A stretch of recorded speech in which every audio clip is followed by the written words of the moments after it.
오늘 우리에게 주신 하나님의 말씀 요한계시록 2장 12절에서 17절까지의 말씀입니다. 한 절씩 교독하도록 하겠습니다. 버가모 교회의 사자에게 편지하라. 좌우에 날선 검을 가진 이가 이르시되 내가 어디에 사는지를 내가 아노니 거기는 사단의 권좌가 있는 데라. 내가 내 이름을 굳게 잡아서 내 충성된 증인 안디바가 너희 가운데 곧 사단이 사는 곳에서 죽임을 당할 때에도 나를 믿는 믿음을 저버리지 아니하였도다. 그러나 내게 두어 가지 책망할 것이 있나니 거기 내게 발람의 교훈을 지키는 자들이 있도다. 발람이 발락을 가르쳐 이스라엘 자손 앞에 걸림돌을 놓아 우상의 제물을 먹게 하였고 또 행음하게 하였느니라. 이와 같이 내게도 니골라 당의 교훈을 지키는 자들이 있도다. 그러므로 회개하라. 그리하지 아니하면 내가 내게 속히 가서 내 입의 검으로 그들과 싸우리라. 귀 있는 자는 성령이 교회들에게 하시는 말씀을 들을지어다. 이기는 그에게는 내가 감추었던 만나를 주고 또 흰 돌을 줄 터인데 그 돌 위에 새 이름을 기록한 것이 있나니 받는 자 밖에는 그 이름을 알 사람이 없느니라. 아멘. 자리에 앉으시기 바랍니다. 할렐루야. 거룩한 주일 주님 전에 나와 예배드리시는 성도님들을 주님의 이름으로 환영합니다. 우리 옆에 있는 분들과 사랑의 구절 나누겠습니다. 인사합시다. 사랑합니다. 축복합니다. 이 시간 주 앞에 나와 예배드리시는 성도님들에게 주님의 크신 은혜가 함께 있기를 주의 이름으로 축복합니다.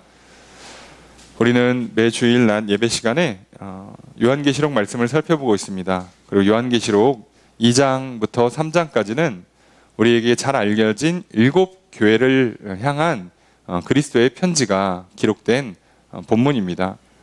우리가 지난 2주간을 통해서 이제 에베소 교회와 서머나 교회에 보낸 편지를 살펴보았습니다.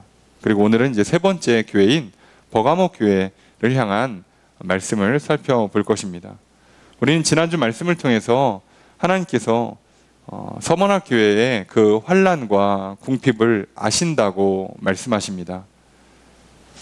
믿음의 삶을 살았는데 말씀대로 산 것밖에 없는데 그래서 남들이 볼 때에는 참으로 정직하고 성실하고 착하고 바르게 살았을 뿐인데 예수 그리스도를 믿었다는 이유로 또는 예수 그리스도를 믿고 사는 것밖에는 한 게 없는데도 불구하고 우리의 삶에는 환난이 찾아올 수 있고 궁핍이 찾아올 수도 있습니다. 그런데 그때마다 그리스도께서 말씀하십니다. 내가 너의 환난과 궁핍을 안다라고. 그래서 그것을 아시기에 하나님께서는 칭찬해 주시고 격려해 주시고 위로를 해 주십니다. 또한 우리들은 그리스도를 믿고 말씀대로 산 것밖에 없는데 또 비방과 또 고소 고발과 같은 사람들과의 관계의 문제를 겪기도 합니다. 오히려 나는 선을 행했는데 배려해주고 봉사해주고 희생해주기까지 했는데 잘 해줬는데 은혜를 원수로 갚는 일들이 세상에서는 참으로 많이 있습니다. 그때마다 하나님께서 이 모든 것을 아시고 위로해 주신다는 사실을 잊지 마십시오. 그래서 하나님께서 이 서머나 교회를 향해서 해주신 말씀은 무엇이냐? 두려워하지 말라는 것입니다. 게다가 그런 일들이 앞으로도 또 일어날 것이라고 말씀하십니다. 그러니 더욱 두려워하지 말라고 말씀하세요. 기도하면 할수록 말씀대로 살면 살수록 내 삶에 고통의 문제가 해결되기는커녕 계속 반복된다는 사실이 우리를 위축되게 만들 수 있습니다. 하지만 그때마다 하나님께서 말씀하십니다. 장차 고난이 찾아올지라도 두려워하지 말라고. 용기를 내란 뜻이죠. 힘을 내란 얘기예요. 그래서 죽도록 충성하라고 말씀하십니다. 죽음 앞에서조차도 믿음을 잃지 말라는 말씀을 하세요. 두려워하지 말고 끝까지 믿음을 지키라는 거예요. 그럼 그렇게 이기는 자들에게는 하나님께서 영생을 누릴 수 있도록, 둘째 사망을 받지 않도록 영원한 생명을 누리도록 복을 주신다, 약속하시고 말씀하십니다. 당연히 죽음 이후에 둘째 사망에도 가지 않는다면 우리는 이 땅에서 사는 동안에도 그 사망의 권세에 빠지지 않을 것입니다. 당연히 하나님은 그렇게 지켜주십니다. 분명 이 땅에 사는 동안에 환난이나 궁핍이나 또는 비방 이런 것들이 우리 삶에 끊이지 않을 것입니다. 그러나 하나님께서는 우리에게 또 힘 주시고 용기를 주시고 능력을 주시며 끝까지 믿음을 놓지 않고 버티는 자들에겐 더욱 강한 믿음으로 채워주셔서 결국은 승리하게 하실 것입니다. 여러분, 아무리 인생이 괴로운 삶의 연속이라 할지라도 그 안에 하나님은요, 세상이 줄 수도 없고 빼앗을 수도 없는 평안을 주시고요. 그래서 정말 우리가 이 생을 마칠 때 정말 후회가 없는 행복한 삶, 아쉬움이 남지 않은 그런 참으로 빛나고 아름다운 삶으로 결국 승리하게 하실 것입니다. 그것이 하나님 나라의 방식이죠. 고난이 없는 게 아니라 고난을 이기게 하시는 삶, 비방이 없는 삶이 아니라 비방을 뛰어넘고 결국 칭찬과 명성이 있는 삶으로 만들어 주실 것입니다. 여러분, 지난 한 주의 삶에도 또 환난이나 궁핍이나 고난이 찾아오실 때마다 끝까지 믿음을 지키는 그 믿음의 싸움을 잘 싸우셨습니까? 승리하셨다면 또 하나님께서 잘했다 칭찬해 주실 것이고 또 넘치도록 상과 복을 내려 주실 것입니다. 혹시라도 여전히 싸움을 하고 계시는 중이시라면 여러분, 두려워하지 마시고 끝까지 믿음을 붙잡으십시오. 하나님께서는 결국 우리를 승리로 이끌어 주실 것입니다. 혹시라도 지난주에 또는 지난 날의 삶에서 이 싸움을 잠깐 내려놓고 포기하고 뒤로 미루셨다면 다시 하나님 앞에 나와 하나님이 주시는 또 위로와 용서를 받으시고 다시 일어나서 이 싸움을 싸워 나가십시오. 이기는 자에게는 생명을 주시는 것은 말씀하신 것은 이기게 하시겠다고 또한 약속해 주시는 것이기도 하십니다. 참 그렇게 끝까지 믿음을 지키는 이 서문학 교회에는 책망이 전혀 없는 참 놀라운 교회의 모습을 보았죠. 오늘 우리가 살펴볼 버가모 교회는 참 우리가 맨 처음 살펴본 에베소 교회와는 약간 정반대의 그 특징을 보여줍니다. 그래서 에베소 교회에서도 등장했던 그런 표현들이, 비슷한 표현들이 오늘 본문에도 나오죠. 그래서 오늘 우리들은 이 말씀을 통해서 우리 신앙에서 양극단의 어떤 잘못된 모습들 또는 우리가 쉽게 빠질 수 있는 실수나 함정들이 무엇인지를 살펴볼 수 있게 됩니다. 과연 오늘 버가모 교회에는 하나님께서 어떤 위로와 칭찬과 격려를 해주시고 또 어떤 책망과 어떤 해결책을 제시하시는가, 오늘 또 우리 말씀을 통해 살펴보려 합니다. 왜냐하면 우리 삶에는 또 버가모 교회와 같은 상황과 환경들이 우리에게도 펼쳐질 것이요, 또 개인뿐만 아니라 우리 교회에도 또 우리의 삶에도 그런 일들이 펼쳐질 수 있기 때문이죠. 계시록의 말씀은 당시에 그 교회에 보내는 편지임과 동시에 당시에 비슷한 상황에 있는 교회들에게 보내는 편지임과 또한 동시에 장차 그런 비슷한 상황에 놓일 사람들을 향한 예언의 말씀이기도 하죠. 그래서 오늘 또 저와 여러분들에게 주시는 하나님의 말씀이기도 합니다. 그 말씀을 오늘 또 듣고 믿음으로 나아가려 합니다. 먼저 12절 말씀 다시 한번 읽겠습니다. 시작.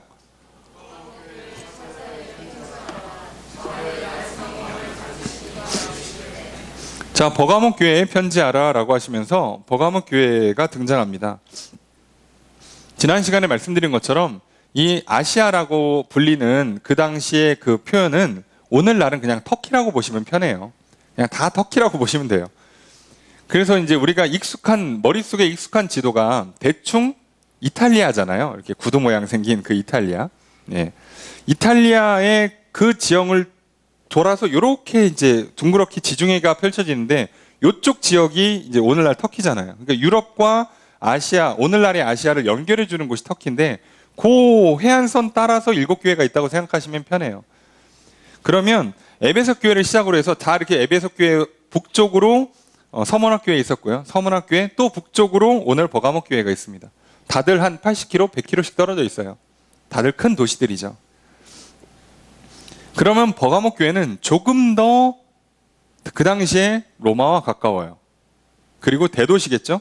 그러면 당연히 여기는 교통의 요지, 상업도시란 뜻이에요. 그리고 버가모라는 지역이 기원전 한 130년 정도에 로마로 아예 예속이 됩니다. 그러니까 로마의 정복을 당하죠. 그러면서 로마의 항복됨과 동시에 황제 신전을 세웁니다. 뭐 당연한 일이에요, 그 당시에는. 그리고 워낙에 그 버가모 지역 자체가 우상 숭배가 만연했던 곳이라서 거기에 여러 신전이 있습니다. 보통 큰 도시에는요, 신전이 한 2개 정도 보통 있거든요. 평균적으로 아무리 그래도 그렇지 이렇게 많은 신을 섬기는 것도 서로 헷갈리고 불편해요. 그래서 그 그리스 로마의 신들이 얼마나 많습니까? 그러니까 그 신들을 한 도시에서 막 10개씩 섬기고 그러지 않아요. 그리고 신전 사이즈가 어마어마하게 크잖아요. 저는 가보지 않았습니다만 TV로 보면 신전 기둥하다가 막 한 30m씩 되고, 그거 따지면은 뭐 오늘날 뭐 이렇게 뭐 축구장 반 사이즈 나온다고 그러고 뭐 큰 거는 막 그렇게 얘기하잖아요. 그만큼 그 당시에 굉장히 큰 건축물들이에요. 이런 거를 막 지역에다가 몇십 개씩 짓고 그러지 않아요. 그러다 보니까 보통 도시에는 큰 신전 한 2-3개가 보통인데, 이 버가모에는요, 제우스 신전, 아테네 신전, 디오니소스 신전, 트라야 신전, 에스클레피오스 신전이 있대요. 자, 이게 5개면요, 꽤나 많은 겁니다. 그리고 여러분들이 그래도 그리스 로마 신화를 대충 들어보고 살다 보면 익숙하게 들어본 말이잖아요. 제우스, 아테네, 디오니소스. 이 정도는 익숙할 텐데 트라야 어디서 거의 별로 못 들어보셨겠죠? 그리고 에스클레피오스는 저도 사실 성경 읽을 때나 이런 그리스 로마에 관련된 이런 책 읽을 때나 듣거든요. 여러분들이 거의 기억을 못 하시는 게 맞아요. 왜냐면요, 그리스 로마 신화에서도 그렇게 비중 있게 등장하는 신이 아니에요. 뱀의 형상을 한 신이거든요. 굳이 이런 신전까지 짓냐 이거죠. 그러니까 얼마나 이 도시가 우상 숭배가 팽배한 도시였는가를 잘 보셔야 돼요. 이런 도시예요. 게다가 그런 도시여서 그런지는 모르겠지만 교회가 어떻게 세워졌는지도 기록이 없어요. 게다가 교회가 규모가 크지도 않았다고 해요. 그러니 이 대도시에 황제 숭배, 우상 숭배가 이미 뭐 만연한 도시에 교회가 누구로부터 세워졌고 어떻게 세워졌는지 기록이 분명하지 않고, 크기도 크지 않아서 그 당시 고대 기록에 이렇게 큰 교회로 소개되지도 않거든요. 그러면요, 얼마나 교회가 힘들었겠어요.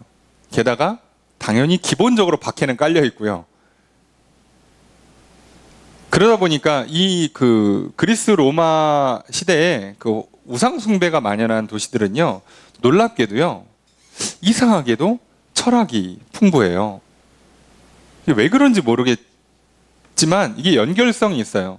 결국은 우상이라는 것도 제우스든 아테네든 디오니소스든 이 신화라는 건 결국 사람이 만든 신이잖아요. 그 신들의 이야기잖아요. 그러니까 벌써 사람들이 갖고 있는 그 문학, 창작 이런 개념들이 올라가기 시작하면 이제 거기에 맞는 각각의 어떤 나름의 사상들이라는 걸 말하기 시작해요. 신도 인간들이 만들었는데 그럼 우주의 근원이 이런 것이다. 우주는 뭐 불, 물, 흙 뭐 이런 걸로 구성되어 있다. 시작하면서 이제 우주의 기원과 인간의 존재와 이런 걸 논하기 시작하는 거예요. 그게 철학이죠. 그러다 보면 이상하다는 표현이 뭐하지만 다양한 이론들이 나와요. 그래서 우리가 이제 뭐 도덕 시간에 배우잖아요. 이런 철학들 중에 큰 학파들을 배우잖아요. 그게 다 그리스 로마 시작 때 태동이 돼요, 대부분. 그러니 이런 도시들은요, 거의 도시가 다 이렇다고 보시면 돼요. 거기서 교회가 생겼고 그 교회가 신앙을 유지한다는 건요, 굉장히 어렵습니다. 그런데 그 교회를 향해서 편지를 보내시는 분, 예수 그리스도에 대한 묘사를 보면 이 교회 상황이 대충 예측된다고 그랬죠. 좌우에 날선 검을 가지신 이가 이르시되, 예수님께서 이 교회에 나타나실 때 어떤 분으로 자기를 소개하느냐? 좌우에 날선 검을 가지시니. 좌우에 날이 서 있다. 그럼 양쪽에 날이 선 검이잖아요. 그럼 예수님이 칼 들고 서 있어요. 자, 왜 굳이 칼을 들고 서 있냐? 이 칼은 상징이죠. 성경에서 칼은요, 전쟁할 때 쓰는 칼을 넘어서 영적인 의미에서는요, 말씀과 성령을 뜻해요. 늘 성경은 칼을 그렇게 의미하죠. 다시 말하면 영적인 전쟁을 싸우는 무기는 성령과 말씀이란 뜻이에요. 그렇다면 이 교회에 왜 이렇게 성령의 역사, 말씀이 왜 그렇게 중요한가? 왜 예수님께서 이런 모습으로 등장하시는가? 뒤에 보면 당연히 그럴 수밖에 없다는 걸 알게 돼요. 13절 말씀 함께 읽겠습니다. 시작.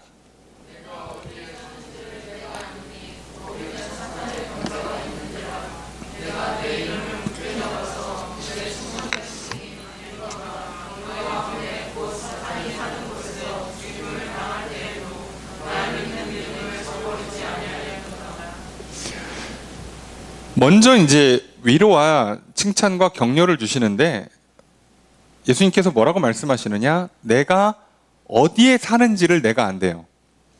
설마 그거 모르시겠습니까? 근데 굳이 이 얘기를 왜 하냐 이거죠. 아니 버가모 교회에다 편지를 보내는데 뭐 버가모가 어딘지를 모르시겠어요? 그건 당연히 아시겠죠. 그런데 여기서 말하는 어디에 사는지라는 표현은요, 이 그 지역의 특성을 말하는 거죠.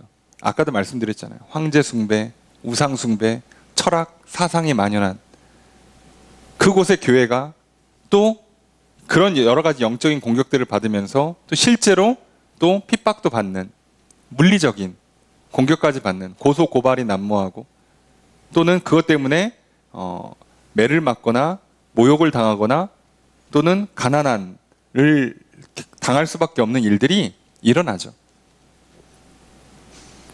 그런 곳이에요. 그걸 아세요. 근데 그러면 도대체 그곳을 어떤 곳으로 예수님은 알고 계시냐? 거기는 사단의 권자가 있는 데라. 표현이 좀 이상하지만 사단이 권세를 갖고 자리 잡고 있는 데란 얘기예요. 말 그대로 우리식의 표현으로는 터줏대감으로 딱 버티는 거예요. 사단이. 아니 하나님께서 모든 걸 다 다스리신다면서 사단이 이렇게 자리 잡고 있으면 어떻게 해요? 그게 아니라 그만큼 사단의 영향이 센 곳이란 뜻이죠. 다시 말하면 사단의 말을 듣는, 사단의 거짓과 유혹에 넘어간 사람들이 대다수인 도시란 뜻이기도 해요. 자, 그래서 여기에 무슨 문제가 생기냐면 내가 내 이름을 굳게 잡아서 내 충성된 종인 안디바가 너희 가운데 곧 사단이 사는 곳에서 죽임을 당할 때에도, 안디바라는 사람이 죽임을 당했대요. 순교를 당했다는 얘기죠. 근데 안디바라는 사람이 누군지 잘 알려져 있지 않아요. 무슨 얘기냐면 초대 교부나 교회 그 높은 위치를 차지하는 지도자가 아니었다는 뜻이에요. 안디바는. 이름은 알려졌는데 그 책임자가 잡혀간 게 아니에요. 자, 서머나 교회 같은 경우나 이런 교회만 해도요, 책임자가 잡혀가잖아요, 보통은. 그런데 여기는 책임자가 잡힌 게 아니라 그 성도 중에 하나, 그러니까 증인, 충성된 증인이라고 불리는 뭐 복음을 열심히 전했던 사람이겠죠. 신앙생활 열심히 한 사람 중에 한 사람이 잡혀갔어요. 이렇게 얘기하면 우리가 이제 무슨 뜻인지 모르지만 당대의 기록을 살피면 이 당시에 이제 그 이교도라고 어떻게 보통 표현하는 이 우상, 그 그리스 로마의 신들을 섬기는 사람들이 어떤 만행을 저질렀냐면 이 그리스도인들을요 납치를 해요. 납치를 해서, 이게 사실 불법이잖아요. 그 당시에도 법이라는 게 있잖아요. 그리스 로마에도 법이 있는데 그런데도 불법적으로 납치를 해요. 납치를 해가지고 가둔 다음에 어떻게 하는 거예요? 그 개종을 강요하는 거죠. 너 예수 믿지? 믿지 마. 오늘부터 우리 제우스를 믿어라. 자, 싫은데요? 그러면 가둬놓고 족쇄 채워놓고 노동을 시켜요. 완전 불법이죠, 사실. 아니, 이건 2000년 전이라도 이런 일은 없어야 되는 거예요. 그런데도 불법적으로 했대요. 자, 그럼 걸릴 거 아니야? 안 걸려요. 왜요? 이미 그 지역에 있는 사람들이 다 같은 편이에요. 그러니까 그리스도인들은 잘못 걸리면 그냥 억울하게 당하는 거예요. 법적인 보호를 안 해줘요, 쉽게 얘기하면. 자, 그런 일이 있었다고 그래요. 게다가 뭐 확인은 안 되지만 기록에 의하면, 뭐 증거는 없지만 기록에 의하면 이 사람들이 신상을 만들 때, 알잖아요. 신상은 항상 삐까뻔쩍하게 만들어야 돼요. 크게, 그럴듯하게. 근데 이상하죠. 2000년 전이나 2000년 전이든 뭐든 인간의 사고는 비슷한 것 같아요. 왜 거기에다가 그 쉽게 얘기하면 그 쇳물을 끓여서 이렇게 형 틀에다가 부어서 이제 신상을 만들 거 아니에요. 근데 그 쇳물을 끓일 때 꼭 그리스도인 한 명을 잡아다가 넣었대요. 이 일종의 이제 그 제의거든요. 제사, 여러분, 인간이요. 이상한 신념을 가지면요. 이런 짓을 서슴없이 해요. 뭐, 그런 의도는 아니지만, 우리도 이렇게 그런 전승이 있는 에밀레 존 같은 것도 있잖아요. 이게 다 있어요. 모든 시대, 모든 것마다 다 이런 식이 있어요. 뭐, 몸을 던졌더라, 뭐, 그 사람이 들어가서 뭐, 이렇게, 뭐, 재물이 됐다더라. 이런 일들이요. 늘 있어요. 그러니까 이런 식의 사상을 갖고 있다 보니까 그리스도인들은 진짜 잘못 걸리면 어느새 붙잡혀서 납치당해서 죽어요.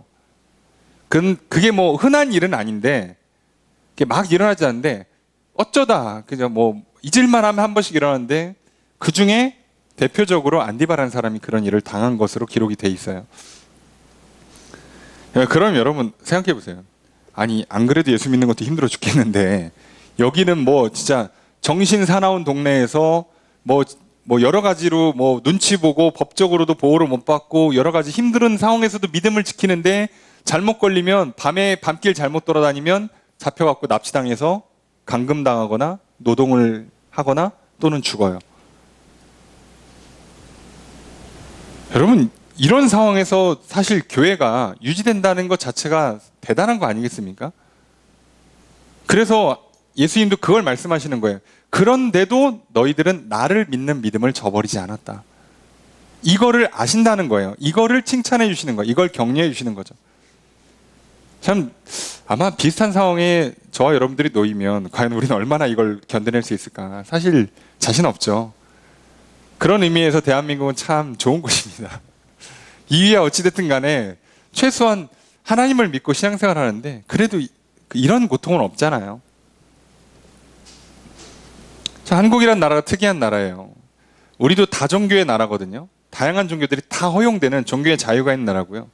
역사 이래로 많은 종교들이 이렇게 바뀌어왔던, 국가가 인정해주는, 밀어주는 종교가, 지도자들이 밀어주는 종교가 많이 바뀐 나라인데도 불구하고요. 단 한 번도 종교로 인한 전쟁이 없어요, 이 나라에. 전 세계사에서 특이한 케이스입니다. 그 정도로 이 나라는요, 이상한 나라예요. 그러니까 독특하긴 해요. 대한민국은 특이하긴 합니다. 우리만 특이한 건 아니지만, 그래도 여러 가지 면에서 좀 독특함이 있어요. 국가에 주된 종교가 없는데도 불구하고, 그러면 대부분의 나라들이 종교 때문에 싸움이 나거든요. 내전이 일어나기 쉬운데, 우리는 그게 없어요. 예. 그러다 보니까 어떤 의미에서는요, 이제 다음 주에 이렇게 우리 추석 명절을 맞이하면, 이제 가면 이제 그 다양한 종교들의 향연이 펼쳐지지 않겠습니까? 여기는 유교, 저기는 불교, 여기는 기독교. 그래서 이렇게 누구는 목탁치고 누구는 이렇게 조상님 사진 앞에서 이렇게 기도하고 있고 누구는 절하고 있고. 그런데 싸움을 안 해요. 놀랍지 않습니까? 예, 다른 나라였으면 상 엎어요. 예. 아니, 상 없는 게 아니라 심하면요, 예, 없는 정도가 아니라 저기 진짜 유혈 사태가 나요. 우리는 그런 거 없죠. 예. 그러면서 서로 이렇게 끝나고 같이 식사하고, 예. 예, 같이 윷놀이하고, 뭐 이러면서 잘 지내요. 이게 굉장히 특이한 거예요. 그런 거다 보니까 이런 게 잘 이해가 안 되죠. 근데 대부분의 나라들에서는요, 종교적인 그 문제가 생기면 다 이런 일이 있었어요. 이런 정도의 핍박이 다 있습니다. 어쩔 수 없는 거예요. 그러면 생각해 보세요. 이 사람들이 얼마나 강한 믿음? 얼마나 굳건한 믿음을 갖고 있었겠냐고요. 이 정도 되는 믿음을 갖고 있는 사람들한테 문제가 있을까 싶은데 문제가 있어요. 여러분, 그러니까 우리는 진짜 조심해야 돼요. 그 어려운 중에도 믿음을 지키고 그런 진짜 밤길도 함부로 못 다니는, 이미 막 그 정신 사나운 중에도 뭐 별의별 소리가 다 들리는 중에도 정신 똑바로 차리면서 신앙생활 해야 되는 그 상황에서 믿음을 지키는 사람들조차도요, 잘못된 믿음 또는 잘못된 길로 빠질 수가 있다는 거예요. 참 이게 인간이 갖고 있는 참 연약함이에요. 그래서 우리는 늘 조심해야 돼요. 내가 이런 극한의 환경에서도 버텨냈으니 나는 잘하고 있다라고 착각하시면 안 돼요. 진짜 우리 집안에 아무도 안 믿는데 나 하나 믿어. 아니면 일가 친척 중에 우리 집만 기독교 가정이야. 그래도요, 잘못된 신앙을 가질 수가 있겠죠. 또는 잘못된 부분이 들어와서 일정 특정 영역에서만 꼭 계속 실수하거나 죄를 질 수 있는 거예요. 인간은 연약하니까요. 그럼 명절에 가서 진짜 뭐 여기는 뭐 그러니까 종갓집이에요. 막 뭐 온 마을 동네가 다 하는데 우리 집만 아니면 나만 교회를 다녀요. 그렇게 강한 믿음을 내가 갖고 있어도요, 나도 실수할 수 있고요. 또는 나도 오히려 잘못된 믿음, 심지어 예수님께서 하신 말씀이 아닌 성경에 기록되지 않은 걸 내가 행할 수도 있어요. 그래서 이거는 잘 주의하셔야 되는 부분이에요. 그 문제가 오늘 버가목 교회에 있습니다. 어떤 문제인가? 14절 함께 읽겠습니다. 시작.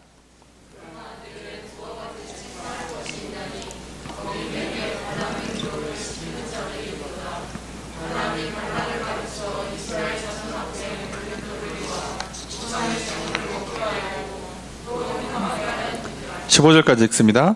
이와 같이 내게도 니골라당의 교훈을 지키는 자들이 있도다. 자, 니골라당 익숙하죠? 우리 에베소 교회 때 나왔던 그 니골라당. 이 니골라당은 신약 성경에도 굉장히 많이 나와요. 니골라당이라고 하는 것의 핵심은 영지주의적 사고라고 그랬어요. 자, 영지주의적 사고가 있는데 그게 기독교랑 붙어서 만들어진 이단이 니골라당이에요. 그럼 뭐 어렵게 생각할 게 없이 영지주의, 영적인 지식이 가장 중요하다고 주장하는 사람들. 그럼 영적인 지식이 뭐냐? 설명하기 어렵습니다. 말로 설명할 수 없는 바로 그런 것이에요. 아, 깨달음. 이런 거예요. 깨달음 얘기하는 종교들 있죠? 네. 그래서 보통 뭐 선이라는 단어가 들어간, 한자에서 선이라는 단어가 들어간 걸 얘기하는 종교들, 또는 뭐 오늘날은 이제 약간 주로 이제 불교에서 이쪽을 많이 하는 계열도 있고, 또는 오늘날 많이 하는 뭐 마음 수련 뭐 이런 있잖아요. 이런 거 명상, 이쪽이 다 이런 계열로 보시면 돼요. 다. 물론 뭐 다 그렇진 않지만 대부분 그 기본 패턴이 그래요. 뭔가 우주의 근원이 됐든 신이 됐든 뭔가 됐든 초월적인 존재라고 가정하고 거기랑 나랑 소통하는 뭔가 있어요. 그 나랑 그 존재만 딱 아는 거예요. 그게 있어야 구원받아요. 그게 있으면 된 거예요. 자, 그리고 이제 그게 있으면 그 다음부터 나 이제 내 영혼과 그 뭐 초월자 또는 우주의 근원과 통했어. 영적으로. 그럼 이제부터 무슨 일이 가능하냐면 몸은 아무 상관이 없어요. 이게 영지주의예요. 이런 영지주의 사고가 교회로 들어오니까 무슨 일이 생기는 거예요? 똑같은 패턴이 일어나죠. 내가 예수 그리스도를 믿었어. 그리고 약간 그 성령을 받아서 성령님이 증언해주는 나 하나님의 자녀다. 이런 막 확신이 들어. 그런 기분, 그런 느낌, 막 그런 벅차오르는 감정이 있어요. 그럼 이제 된 거야. 끝났어 이제. 여기서 끝나면 안 되는데 끝났대요. 그러면서 무슨 문제가, 거기서부터 뭐를 허락하냐면, 그러니까 이제 죽어서 난 천국 가면 되니까 이거 뭐 한 길어야 100년 쓰는 거 막 써도 돼요. 그리고 이거는 더 이상 나와 하나님 사이를 들어올 수 없어. 감히 육체 따위가 나의 영과 하나님과 하나가 됐는데 어딜 들어와? 그래서 얘는요, 놀랍게도 죄를 져도 돼요. 그 죄가 죄를 져도 된다는 게 아니에요. 죄를 져도 된다고 생각을 하는 거예요. 그 죄가 나의 영혼과 하나님 사이의 관계를 막 들어오지 못한다고 믿으니까. 그래서 이 말도 안 되는 이상한 주장이 가능해요. 심하신 분들은요, 간음, 살인도 천국 가는데 문제가 안 된다고 주장하는, 심지어 그렇게 주장하는 오늘날 공식적인 감리교를 비롯한 뭐 감리교, 장로교, 뭐 성결교 등등등의 주력 교단들 있잖아요. 교단에 안수받고 사이즈 있는 교회에서 목회하시는 분인데도 그렇게 설명하는 분이 있어요. 이게 극단에 치우치는 경우에 이런 현상이 일어나요. 그래서 조심하셔야 돼요. 원래는 뭐 이제 교회를 좀 다니신 분들은 장로교에서 주장하는 예정론이라는 게 있어요. 이게 뭐 좀 복잡한 얘기지만 그렇게 문제될 건 아니고, 칼빈이 처음 종교개혁을 하면서 예정론을 얘기할 때는 그런 의도가 아니었어요. 근데 후대 와서 변질되다가 극단으로 치우친 사람들이요, 하나님이 나를 만세전부터 계획하셨고 나를 예정하셨고 나는 택자예요. 그러니까 나는 어떤 죄를 져도 천국 간다가 돼요. 이런 말도 안 되는 논리가 구현이 된다니까요. 그렇게 주장하는 사람들이 오늘날 대한민국에도 있어요. 그리고 이거를 아주 미친 듯이 주장하시는 분들이 이제 저 옆에 바로 옆 건물에 계시는 그런 파들 있죠. 보통 우리가 이제 구원파라고 불리는 그분들. 여기는 뭐만 있으면 된다고요? 내가 세례받은 날, 구원의 확신을 받은 날짜만 있으면 돼요. 그때부터는 뭐가 죄가 아니라고요? 악한 생각, 악한 말과 행동들이 내가 하나님 나라 가는데 문제가 안 돼요. 오히려 뭐가 문제야? 그 증을 잃어버리면 못 가. 뭐 이런 식으로까지 가는 거예요. 구원의 확신을 받은 날짜가 언제입니까? 당신이 다시 태어난 날, 거듭난 날이 언제입니까? 거듭난 날 그 생일도 모르는 사람이 어떻게 해요? 하나님 나라 들어가냐고. 당신은 지금 구원받은 게 아니라. 근데 이 사람들이 왜 그런 생각을 하냐면요. 여러분 생각해 보세요. 내가 예수 믿었거든. 그리고 막 마음에 평안도 없고요. 막 성령님께서 어떤 평안도 주고 확신도 주는 걸 다 느꼈어. 다 좋아. 여기까지 좋은데 시간이 지나도 나는 계속 실수하고 죄를 짓잖아요. 사람이니까. 그리고 또 그것 때문에 회개한단 말이에요. 근데 그게 너무 불안한 거야. 이렇게 살다가 천국 갈 수 있나? 이 불안함이 있는데 교회는 매주 올 때마다 교회에서는 회개하라 그러고 나는 매주 죄를 짓고 매주 회개하고 있고 내가 생각해도 이러다가 천국 갈 수 있겠나 싶은 거죠. 그런 마음이 들 때 우리는 더더욱 예수 그리스도의 십자가를 바라보고 그 보혈의 공로를 의지해야 되는데 여기 사람들이 무슨 방법을 취하냐? 확실하게 당신은 천국 갑니다라는 말을 듣고 싶은 거예요. 그 말을 해주는 말을 듣고 싶어요. 그래서 여기서 해주는 거예요. 날짜만 기억하시면 된다고. 얼마나 좋아요. 야, 세상에 천국에 민증 갖고 들어간다는 얘기는 저 살다 처음 들어보는데 그렇게 얘기하는데 사람들이 아멘하고 가는데 우리나라에만 이 사람들의 숫자가요 10만 단위가 넘어가잖아요. 물론 지금은 교세가 많이 줄었습니다만. 이렇게 이해가 되십니까? 그래서요 부정과 불법에 이 사람들이 자유로워요. 그래서 그쪽 계열에서 운영하는 그 선박 회사에서 배 뒤집어 갖고 그 수많은 아이들이 다 죽은 거 아닙니까? 그게 가능하다니까요. 어디 하나님을 믿는 사람들이 운영하는 사업체에서 그런 식의 위험한 일, 심지어 사람의 목숨이 걸린 일을 그렇게 함부로 할 수 있겠냐고. 근데 함부로 해요. 그럼 그 사람들이 막 울면서 잘못했다고 그러고 막 변상해 줄 것 같죠? 안 해요. 지금도 아무 일도 안 하고 있죠. 똑같습니다. 괜찮아요. 그럼 그 사람들이요, 내가 정말 큰 사고를 유발했다. 내가 기업을 잘못 운영해서 너무 많은 사람들을 희생했다. 나는 이러다 지옥 가겠다. 그럴 것 같습니까? 아니에요. 굳건한 믿음 갖고 나는 천국 갈 줄로 믿어요. 사람들은 그게 좋은 거예요. 그러니까 그런 그 영지주의적인 사고는요, 예나 지금이나 있고요. 주님 다시 오실 때까지 늘 있는 거예요. 그러니까. 이 극단적인 사고가. 근데 이 영지적인 사고가 왜 들어오는가에 대한 이야기를 굳이 써주신 거예요. 그게 오늘 발람의 이야기죠. 14절에 보면 책망하는 건 발람의 교훈을 따라서 이들이 니골라당의 교훈을 지금 따르고 있다는 거잖아요. 그럼 발람의 교훈은 여러분들이 이제 출애굽기 그리고 민수기를 보시면 나와요. 그리고 이제 그 자세한 내용은 이제 뭐 민수기에 조금 더 자세히 나오는데 여러분 이제 발람이 관련된 내용이 이제 뭐 민수기 22장 이하에 22, 23, 24까지 그 이야기가 쭉 펼쳐집니다. 이스라엘 백성들이 출애굽하고 이제 광야 생활을 끝내고 이제 가나안 땅을 들어가요. 그래서 어떻게 합니까? 요단을 건너기 전에 요단 서편 지역, 원래는 정복할 예정이 없었는데 서편 지역을 지나가다가 전쟁이 나면서 전쟁을 이기죠. 이기고 나니까 그 지역에 있던 모압 왕이 무서운 거예요. 원래는 안 싸운다고 했는데 길 열어달라고 했는데 안 열어줘갖고 처음에 싸움 났다가 대승을 해서 그 땅도 차지하니까 저기 또 나머지 있는 왕들이 불안하니까 머리를 쓰는 거죠. 그래서 어떡하냐? 모압 왕 발락이 그 선지자 발람을 불러요. 불러서 이스라엘을 저주하라고 합니다. 일종의 이제 주술 의식 같은 걸 행해달라는 거예요. 근데 이거는 저주하는 주술 의식도 있지만 정확히는 우리들이 전쟁에 이길 수 있는 신탁도 달라는 뜻이거든요.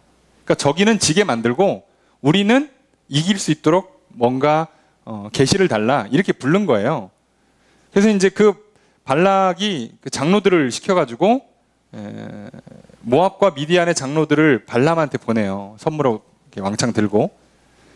발람이 그 부탁을 받고 이제 다음날 좋구나 그러고 갈 텐데 그날 밤에 꿈에 하나님이 나타나시죠. 가지 마라. 저주하지 마라. 그래서 발람이 못 간다고 그래요.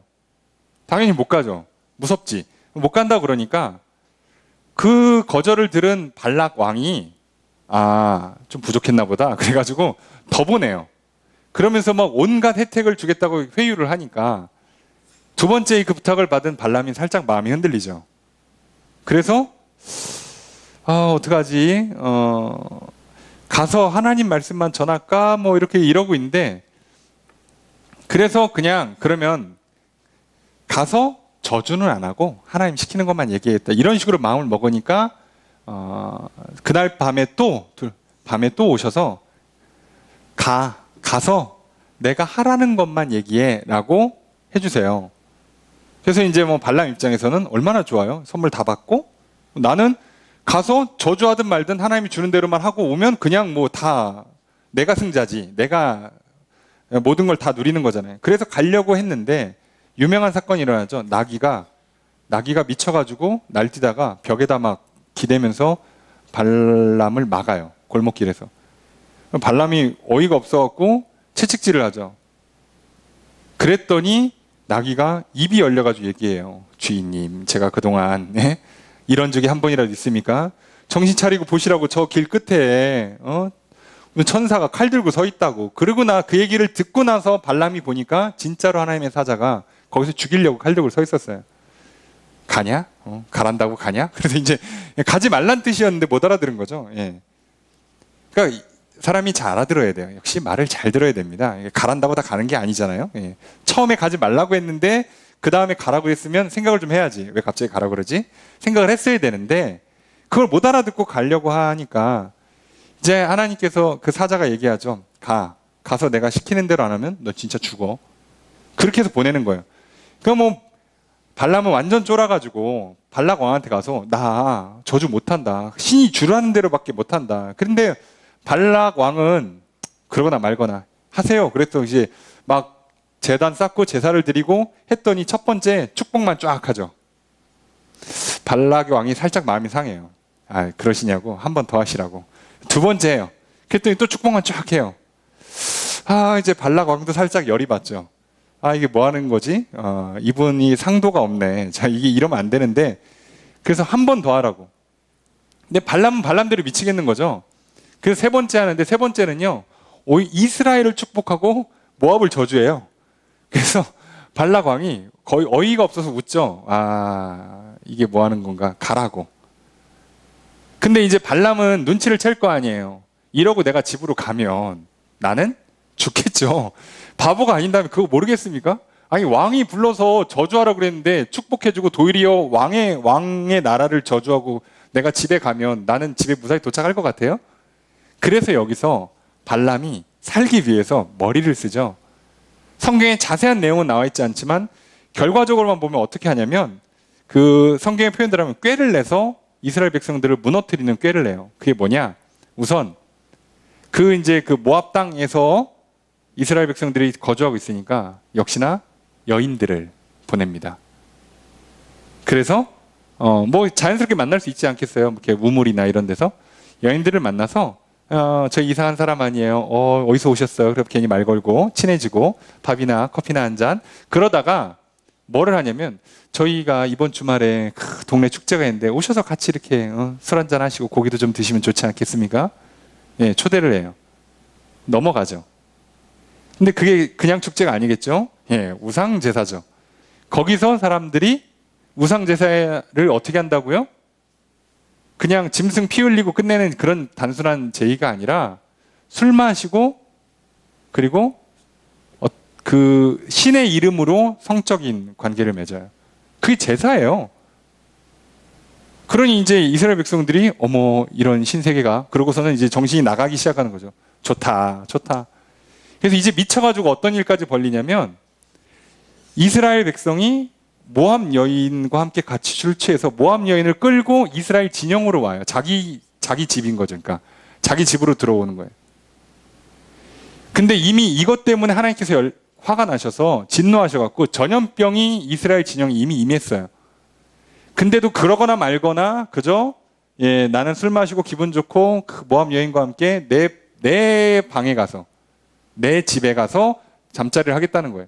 그걸 본 비느하스가 창을 들고 와서 찔러서 죽여요. 그걸 보시고 하나님께서 전염병을 그쳐요. 근데 그 사이에 죽은 사람이 24,000명이에요. 전염병으로만. 엄청난 일이죠. 엄청난 일. 자, 그러니까 이게 뭐야? 라고 생각하시는데 여러분 잘 생각하셔야 돼요. 무슨 얘기냐면 이 발람의 교훈의 핵심은 이거예요. 발람은 어쨌든 이스라엘을 3번이나 축복해 준 사람이잖아요. 하나님의 계시를 받아서. 이해되시죠? 하나님의 계시를 받아서 이스라엘 백성을 향해서 3번이나 축복해 준 사람이에요. 그 사람이 낸 아이디어, 괜찮아, 축제에 같이 와서 뭐 술 한잔 해도 괜찮아 라고 하는 그 말을 듣는 순간 무너진다니까요. 이게 얼마나 조심하셔야 되냐면요. 여러분 뭐 이렇게 표현드려 정말 죄송하지만 예니까 이해하세요. 나를 전도해 준 사람, 그리고 나를 교회로 이끌어 준 사람이라고 해서 그 사람 말이 다 맞는 건 아니에요. 이게 무슨 뜻인지 아시겠죠? 어렸을 적 나의 신앙에 큰 영향을 끼친 목회자라고 해서 그 사람의 말이 다 맞는 건 아니라고요. 발람이 이스라엘 향해서 3번이나 축복했다니까? 근데 그 사람이 그 다음에 말한 그 내용, 술 한 잔 괜찮아, 축제에 와도 괜찮을 거야, 이거는 틀린 거라고요. 자, 그러니까 여러분 생각해보세요. 그렇게 믿음이 좋았던 버가모 교회가 다 믿음이 좋은데 믿음으로, 그래서 믿음 좋은 사람들 중에 누가 야 그래도 야 너 기도하다 보니까 막 뭔가 보이던데 야 그거면 됐지, 야 난 천국 갈 것 같아, 야 좀 실수하면 어때? 그거는 틀리다고요. 그 사람이 얼마나 기도를 많이 한 사람인지 모르지만 아무리 그 사람이 그동안 뭐 예언을 하고 심지어 뭐 기도하면 막 병자가 낫고 그래도요 틀릴 수 있다고요. 여기서 속는 거예요. 그게 니골라당의 교훈에 넘어가는 원인이에요. 원인. 그래서 놀랍게도요 믿음이 좋은 사람도 넘어져요. 그것 때문에. 그래서 희한하게도요 믿음이 약한 사람은 믿음이 약해서 그냥 쉽게 죄를 짓잖아요. 근데 믿음이 강한 사람은요 믿음이 좋아서 넘어져요. 이런 일들이 정말 많아요. 그래서 한국교회, 특히나 한국감리교회에 초기에 어떤 문제가 하나 있었냐면, 초기에 굉장히 유명한 부흥사가 있었어요. 실명을 거론하지 않겠습니다. 그분이요 그 부흥회를 인도하면서 지역 가는 동네마다 막 사람들을 막 그 예수 믿도록 결단시키고, 갔다 오면 막 사람들이 막 동네에 교회가 생길 정도로 대단한 영향을 끼치신 분이 있어요. 근데 이분이요 신령하죠. 기도 많이 하시고 막 산에 가서 기도하고, 그러다가 누구를 만나냐면 예수님에게 빙의 됐다는 한 여자 선지자를 만나요. 무당이죠. 따지고 보면 뭘 빙의야, 예수님을 빙의하는 게 어딨어. 근데 이게 무당이에요.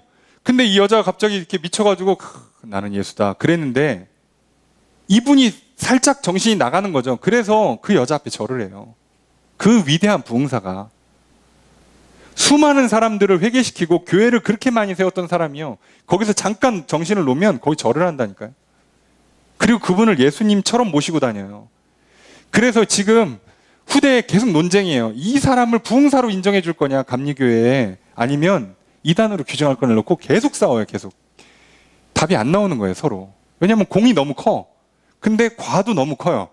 이걸 어떡하지? 지금도 싸워요. 지금도 결정이 안 난다니까. 이래서 이럴 수 있다니까요 사람은요. 이거 진짜 조심하셔야 돼요.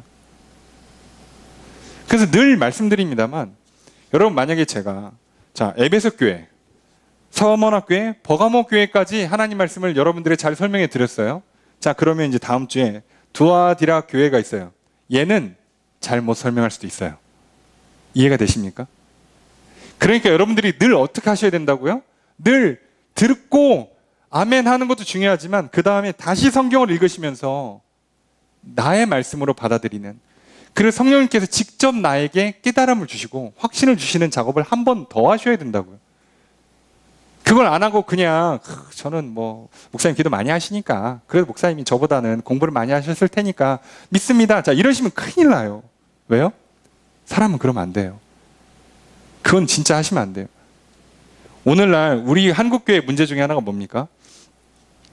6.25 전쟁 이후에 한국교회가 막 그 어려운 중에도 기도하고 밤낮 기도하고 늘 막 철야기도 하고 게다가 막 신유의 은사가 나타나가지고 막 그 큰 교회들, 이름 대면 알만한 교회들을 세웠던 훌륭하신 목사님들 있잖아요. 근데 그분들이 정말 초기에 엄청 잘하셨거든요. 잘한다는 정도가 아니라 거의 기독교 역사에 뭐 유례가 찾아볼 수 없을 만큼 놀라운 일들을 많이 하신 목사님들이세요. 그런데 이분들이 은퇴할 때쯤 되니까 사고를 치기 시작해요. 성경에 없는 걸 주장한다니까? 심지어? 그리고 오히려 세상 사람들도 안 지을 것 같은 그런 죄를 져요. 그럼 여러분, 이게 훌륭한 목사님과 괜찮다가 아니라 훌륭한 목사님이 대단한 목사님이 얘기했으니까 저분이 하는 말은 믿을만 하다가 아니라 성경을 벗어나면 틀린 거예요. 이거는 확실히 하셔야 돼요. 그래서 아까 시작할 때 좌우에 날선 검을 가지신 예수님으로 등장하셔서 이렇게 말씀하시는 겁니다. 16절 함께 읽습니다. 시작.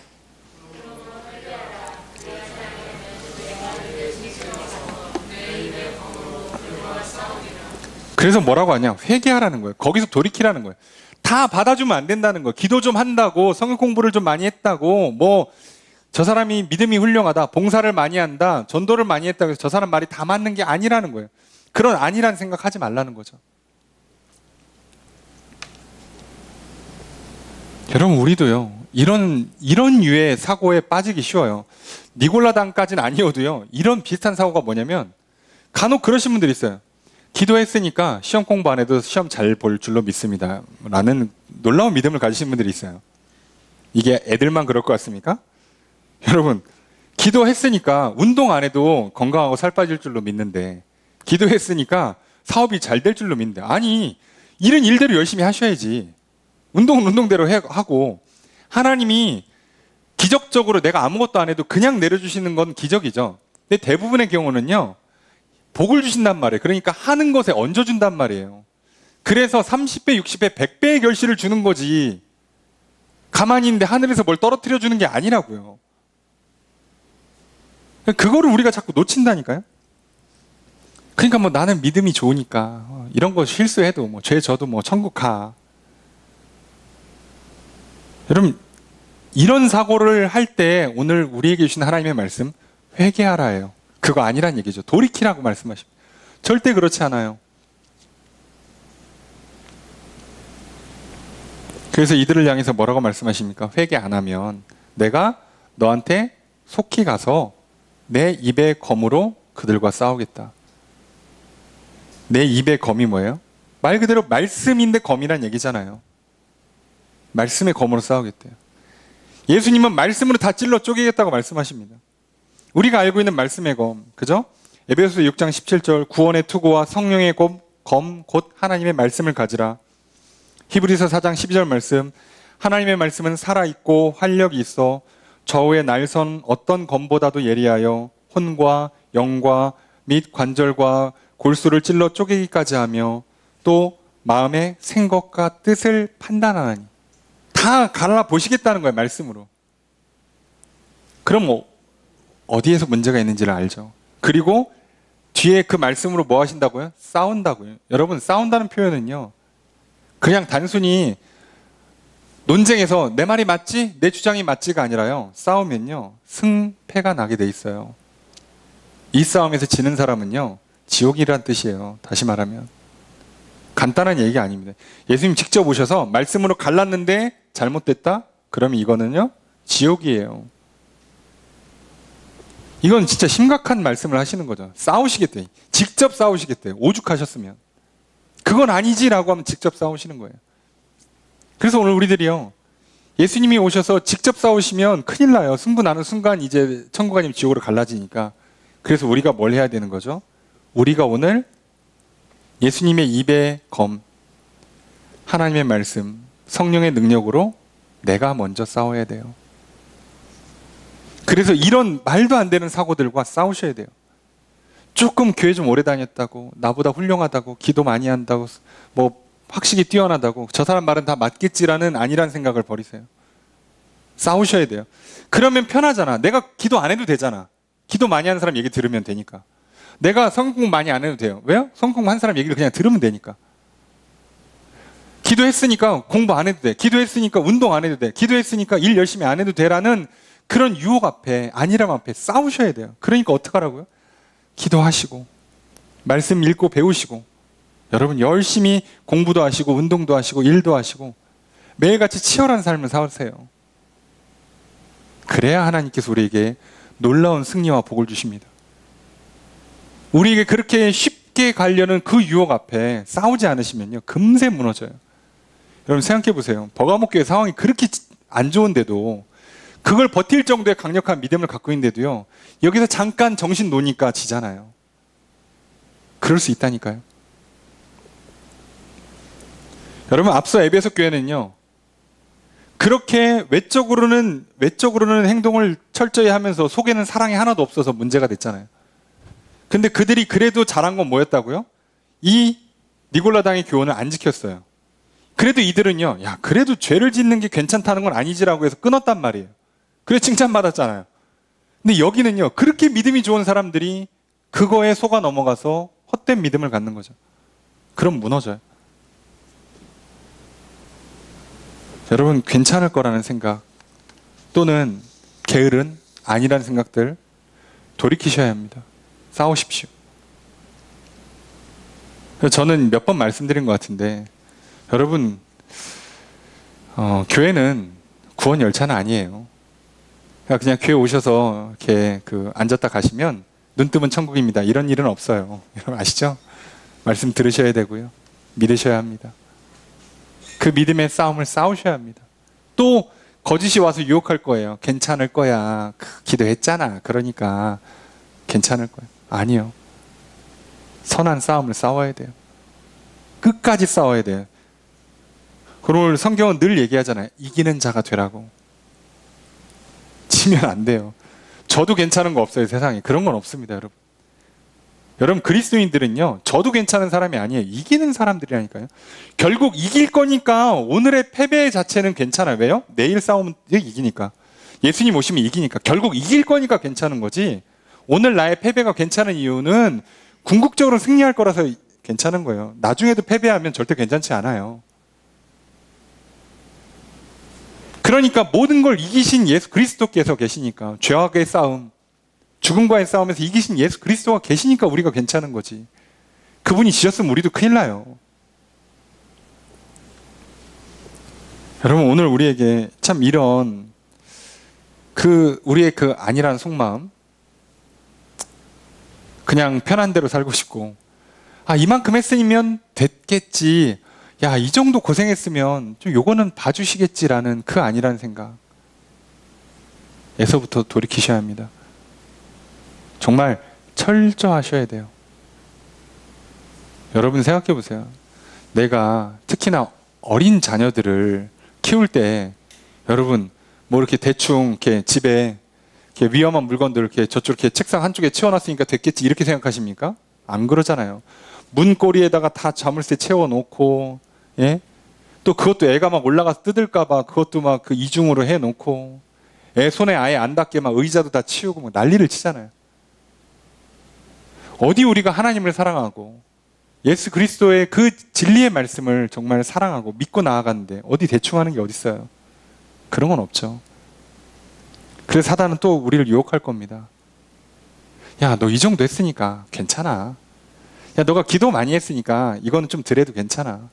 너가 봉사 많이 했으니까 이건 안 해도 괜찮아. 아니요.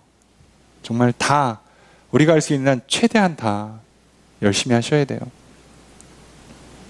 그러니 절대 이걸 저걸로 대체하는 식의 사고는 하지 마십시오. 기도했으니까 말씀 괜찮아? 아니에요. 전도 많이 했으니까 봉사 안 해도 괜찮아? 아니에요.